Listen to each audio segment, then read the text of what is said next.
السلام علیکم۔ آج بدھ ہے، اپریل کی 3 تاریخ۔ پاکستان میں اس وقت شام کے 7، بھارت میں 7:30، اور یہاں ہمارے اسٹوڈیوز کی گھڑیوں میں صبح کے 10 بج رہے ہیں۔ وائس آف امریکہ واشنگٹن کی اردو سروس سے میں ہوں خالد حمید، خبروں کے ایک بلیٹن کے ساتھ۔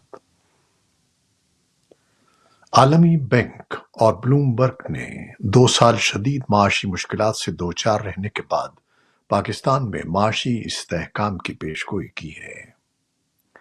عالمی اداروں کے مطابق پاکستان کی شرح نمو میں اضافے اور معیشت نے ترقی دکھانا شروع کر دی ہے، جبکہ مہنگائی میں بھی 2 سال کے بعد کمی واقع ہونا شروع ہو گئی ہے۔